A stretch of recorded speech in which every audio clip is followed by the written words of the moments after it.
చెప్పండి. ఈ రోజు ఈనాడు, ఆంధ్రజ్యోతి ఈ రకమైనటువంటి సరే ఇవాళ మళ్ళీ మనం చర్చలోకి వెళ్దాం.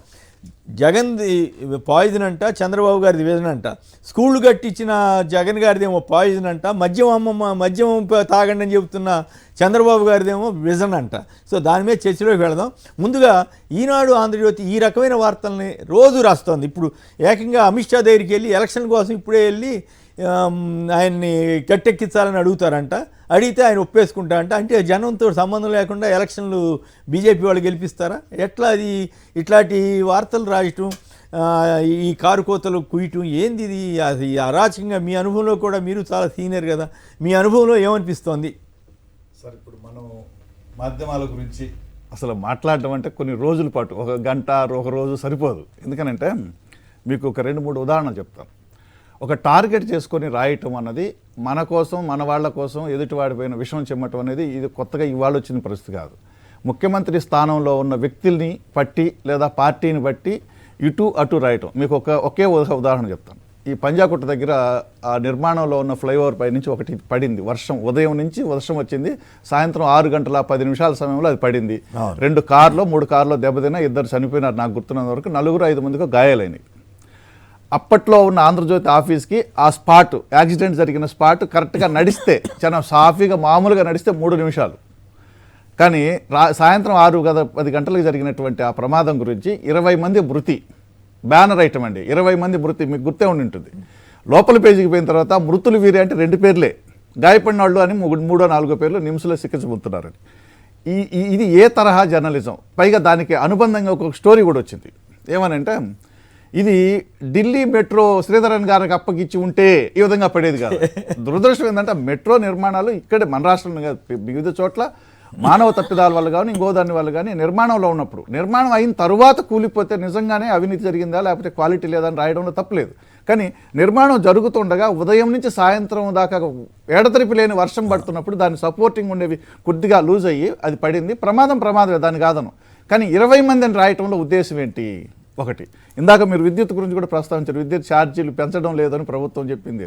విద్యుత్ ఛార్జీలు పెంచినప్పుడు ఇక్కడ జరిగినటువంటి కాల్పులు, ముదిగొండలో ఈ స్థలాల కోసం జరిగినటువంటి కాల్పులకి మధ్యలో ఏ విధంగా రాశారనేది మనకు తెలుసు. అట్లాగే ఏకాకైన వైఎస్ఆర్ అని ఢిల్లీకి పోతే ఆయన ప్రధానమంత్రి ఆఫీసు బయట పడిగాపులు కాస్తారని ఒక ఫోటో పెట్టి రాశారు, పక్కన ఊరు లేకుండా. అంటే ఇవన్నీ ఏంటంటే ఆయన మనకు నచ్చలేదు కాబట్టి ఇంక రాస్తూనే ఉండాలి. ప్రజల్లో ఒక రకమైన ప్రజాభిప్రాయాన్ని కూడగట్టాలి. పత్రికలు కానీ ఇంకోటి కానీ, అది స్వతహాగా వాటికి ఉన్నటువంటి ఒక లక్ష్యం. స్వతంత్ర పోరాటం దగ్గర నుంచి ఏ ఉద్యమానికైనా సరే ఆ వాస్తవాలు లేదా ప్రజలకు నిజం మేలు జరిగేటటువంటిది. ఇప్పుడు ప్రభుత్వానికి ఒక ప్రయారిటీ ఉంటుంది. ఆ ప్రయారిటీల ప్రకారం జరుగుతుంటే ఇదో దీనివల్ల ఈ నష్టం ఉందని రాయండి. కానీ చేసే కార్యక్రమాన్ని కూడా ఇది కాదు. ఇప్పుడు ఈయన సీఎం గారు ఢిల్లీ వెళ్తున్నారు లేదో ఇంకా క్లారిటీ లేదు. సరే వెళ్తే వెళ్ళొచ్చు, శరణు వేయటానికే వెళ్తున్నాడు బీజేపీని.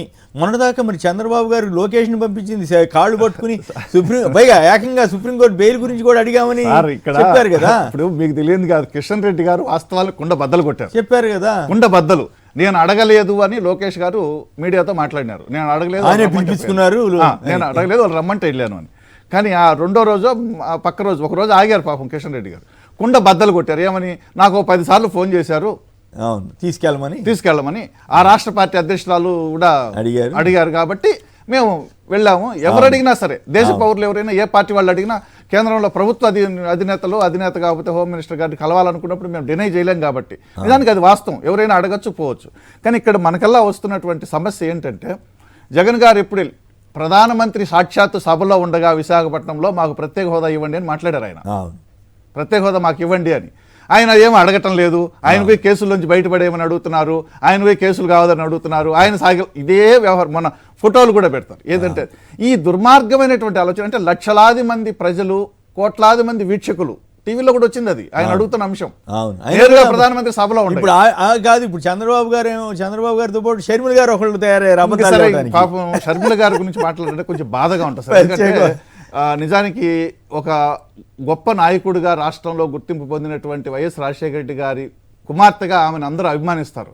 కాకపోతే దారుణమైన అంశం ఏంటంటే మెట్రో లేదంట ఆంధ్రప్రదేశ్లో. అరే హైదరాబాద్లో ఉమ్మడి రాష్ట్రంలో ఎప్పుడు వచ్చింది సార్ మెట్రో? అదే, ఈ రాష్ట్రాన్ని పరిపాలించింది ఎవరండి ఎక్కువ సంవత్సరాలు? కాంగ్రెస్ పార్టీ పరిపాలించింది.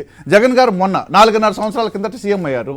ఆయన ఒక 30,000 40,000 పాఠశాలలని నభూతో నభవిష్యత్తు లాగా ప్రైవేట్ పాఠశాల కంటే గొప్పగా ఉండేటట్టుగా రూపొందించారు. విద్యా వ్యవస్థని గాడిలో పెట్టారు ప్రాథమిక విద్యలో. కాకపోతే కొంతవరకు టీచర్లకు ఆ బాధ్యత అప్పచెప్పడంలో వాళ్ళలో కొంత అసంతృప్తి ఉండొచ్చు. ఎందుకు కన్స్ట్రక్షన్ బాధ్యత మాకు బరువు పెట్టారు అని ఉండొచ్చు కాక వాళ్ళలో కొంతమంది ఆనందంగా కూడా ఉన్నారు. స్కూల్స్ రూపురేఖలు మారాయి.